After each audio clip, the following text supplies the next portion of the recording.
an impudent, younger female boss. That was all she was to me. Caught in a sudden downpour, I got a glimpse of her true face. "Do you want to see more?" She provocatively whispers this, looking up at me, and I find myself holding my breath. "Do you want to come to my place?" Upon blurting out these words, her reaction was, "My name is Michael Collins, and I turned 28 this year. Bear with me as I share a little about my background and the path I've walked. I was born as a winner. If I name the company I've worked, everyone would exclaim, 'Oh, that one,' in admiration. I was born as the son of the president of the company. Even though I was the second son, my parents loved me without any favoritism.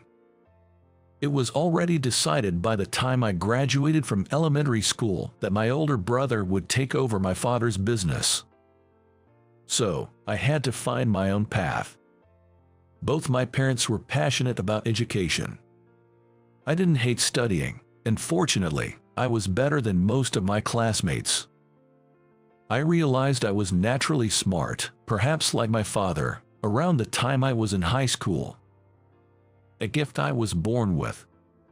I never took it for granted. I didn't slack off in my efforts to meet my parents' expectations. There was a part of me that felt that I was slightly better. My brother was a kind person, but I considered him an ordinary man. His only exceptional quality was his kindness. My mother said, "That's an important thing," but I was dissatisfied with my brother. My brother, who had all the expectations of our parents and grandparents on his shoulders and was destined to take over the company, even though he was less capable than me. Back then, I must have been an insufferable, arrogant man. Looking back now, it was embarrassing. I reflect on it as the folly of youth. I earnestly wished that someday my parents would recognize my excellence and change their successor. But such a moment never came, and I graduated from university. Because I had such evil intentions, I wasn't very enthusiastic about job hunting. Still, I received job offers from more than 10 companies, including my first choice. While harboring dissatisfaction with the unresolved issue of inheritance, I was about to take my first step as a working adult. And then, I experienced my first setback in life. The company I joined as my first choice was a famous advertising firm. Once I joined, there were plenty of rich kids like me. The existence of me, who had always been in the spotlight, was quickly buried. I was disconcerted by the unfamiliar situation of not being the center of attention. I became increasingly anxious about not being able to control the situation as I had imagined. My inherently arrogant nature got in the way, and I didn't listen to my colleagues' advice, resulting in a disastrous mistake. It took less than 6 months for me to commit a terrible mistake. I can do everything on my own. It was a mistake caused by my arrogant belief. I stared blankly at my colleagues running around to cover for me and my boss apologizing to clients. I was broken from that point. The next day, I submitted my resignation. I never went to work again. I didn't want to interact with people anymore, nor did I want to meet anyone who knew about me. My worried parents arranged for a separate apartment for me, away from our family home. In a way, I was ousted and left my house, taking refuge in a provided apartment. Half a year passed, and I finally started going outside, but I wasn't in the mood for job hunting. I was unemployed. Every day, I focused on living lazily. I decided to live in a way that completely denied my former self. I continued such a lifestyle for a few years. I think I was able to return to society because of a series of small lucky events. The only entertainment for me during an emolite period was movies. There was an art house cinema near my apartment. They showed slightly obscure films and old foreign movies in this small movie theater. At the end of the year, They also had all-night screenings, and it was a good art house cinema deeply rooted in the local community. One day, as I was buying a ticket as usual, there was a recruitment poster for staff at the reception. "Are you hiring staff?" As I received my ticket and asked, I was told they were urgently recruiting due to a sudden vacancy. At that time, I had no idea what kind of work an art house cinema does. They said it's a fun job if you like movies, and my interest was immediately piqued. I decided to apply for this job. The next day, I brought my resume. Immediately, I had an interview with the cinema manager, and I was hired on the spot. Everything went so smoothly, I remember feeling a bit scared. I was worried about what to do if it turned out to be an incredibly harsh company when I returned to my apartment. I was to start work from the day after the interview. I was quite anxious about what kind of job it would be on the first day. It seems that my work was publicity and sales. Publicity work included creating posters and flyers, creating displays within the theater, and exhibits. Outside sales involved purchasing and advertising the films to be screened.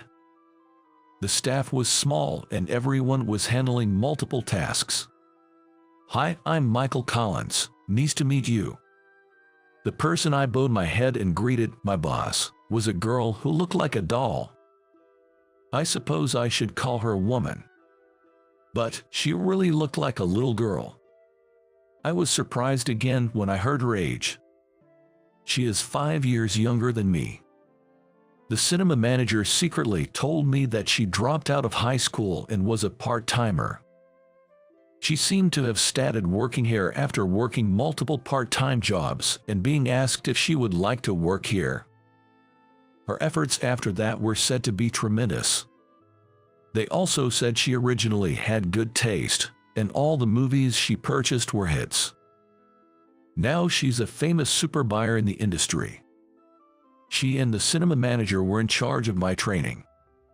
This is how I got a younger boss. A week passed in no time, with a younger girl as my boss. I was made aware of her abilities in this week. The skills I had developed during my student days were of no use. I was racking my brain every day over my incompetence. The cinema manager said, "Take your time to learn," but I had my pride as a man and as someone older. My enthusiasm ended up spinning its wheels and inviting failure. Every time that happened, she called me this. Junker. Junker became my nickname in no time. It wasn't sarcasm. I knew she was calling me that with affection. But for me, who had been going straight on the path to success, being called a Junker was also a humiliation. I'll take a revenge someday. This feeling would invite my next mistake. My boss, Claire, is as beautiful as a doll. She's short with a white complexion, giving her an overall delicate impression. But her inner character is robust. I've understood that painfully well over this past week. Generally, the people in this workplace are all quite quirky. The conversations here are often teetering on the edge of sarcasm. At first, I genuinely thought I had picked the wrong job. But after observing everyone for a while, I realized how naive my thoughts had been. What sounds like insulting banter isn't actually meant as such. And everyone is sincerely committed to their work. As a result, there might be arguments, but they're just temporary. Nobody engages in discussions that outright deny the other's opinions. Even as a newbie, they listen to my opinions and, although with a tinge of sarcasm, give me advice.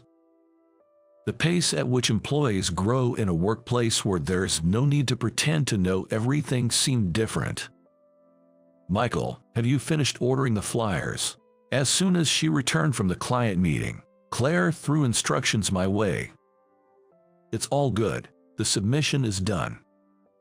Not bad for a Junker," Claire said and placed a gift, a cafe latte from a convenience store, on my desk. I guess she remembered that this is the only thing I drink when we are on outside calls.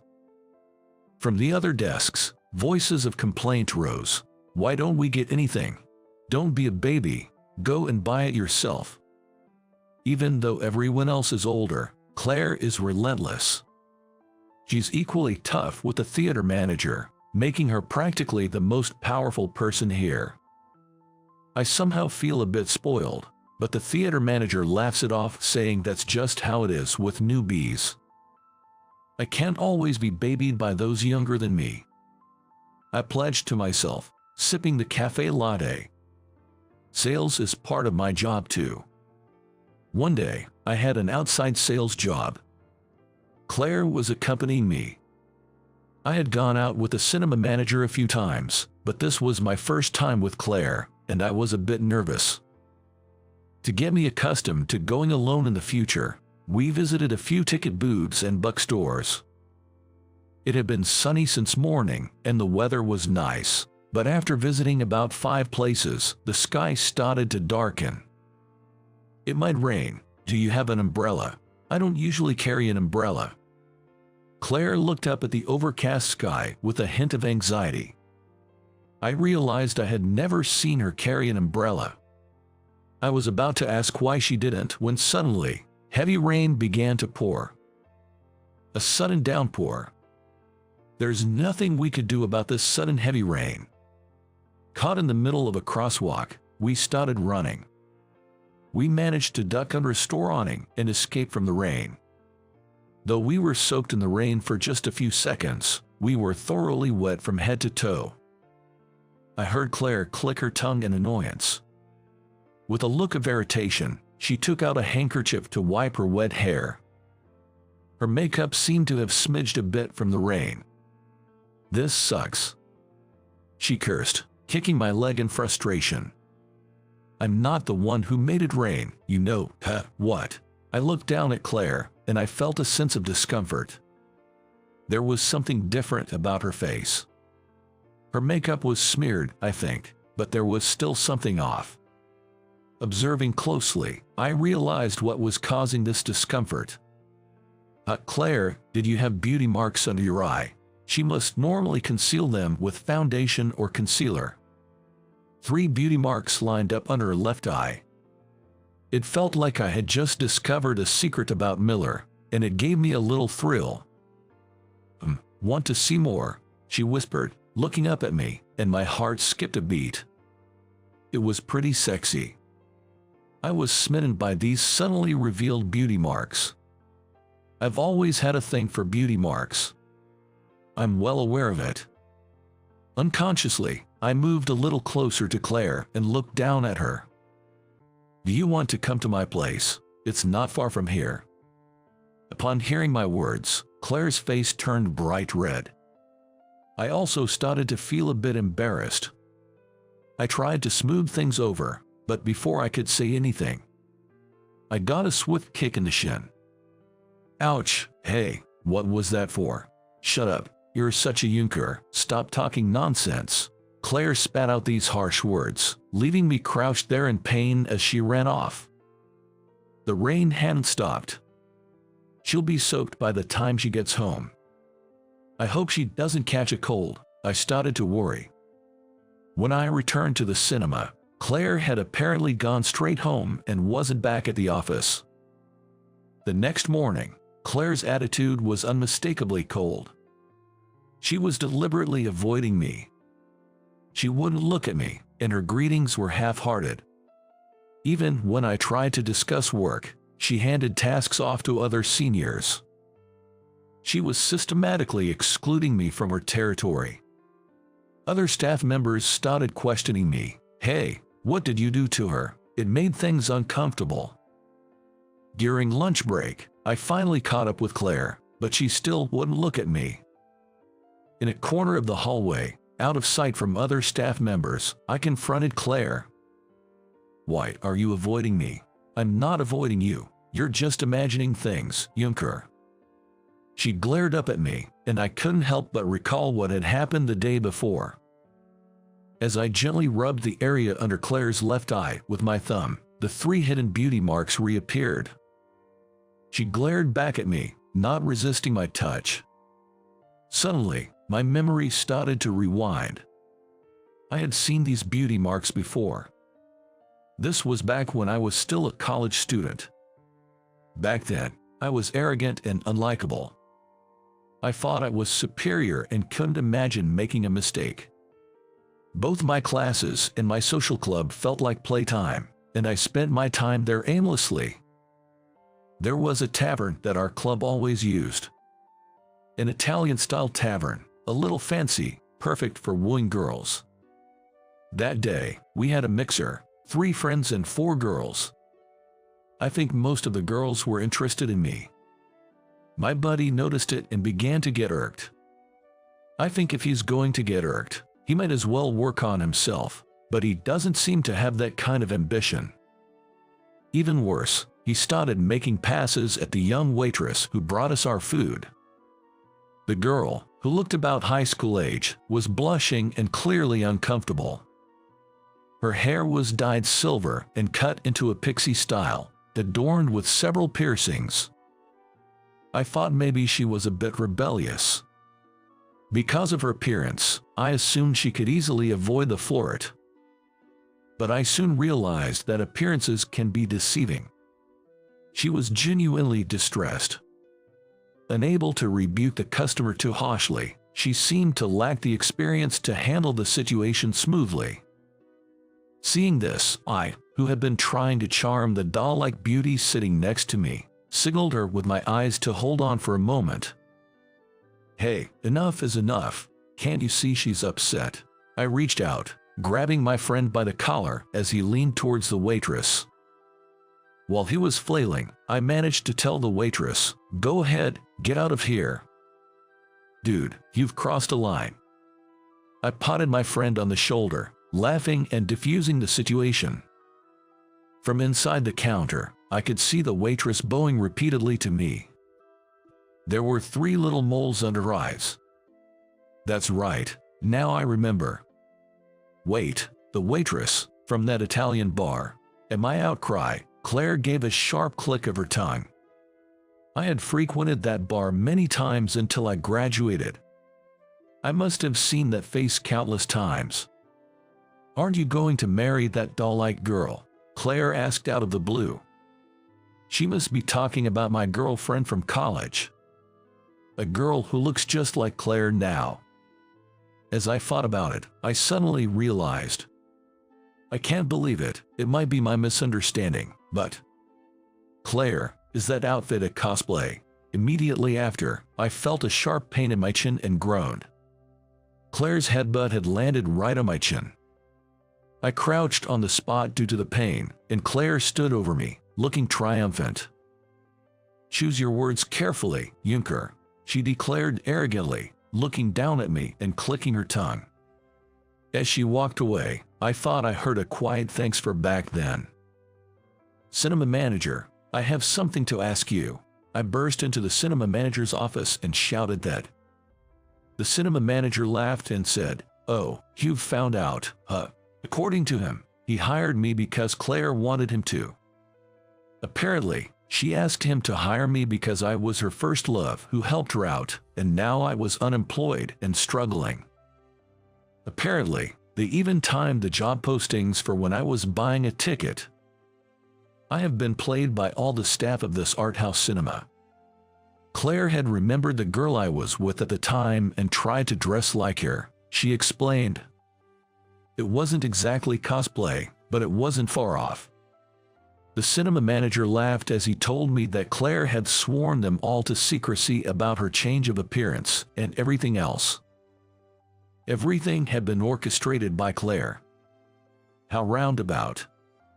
And yet I thought how endearing she was. The next day, Claire was back to the girl I remembered.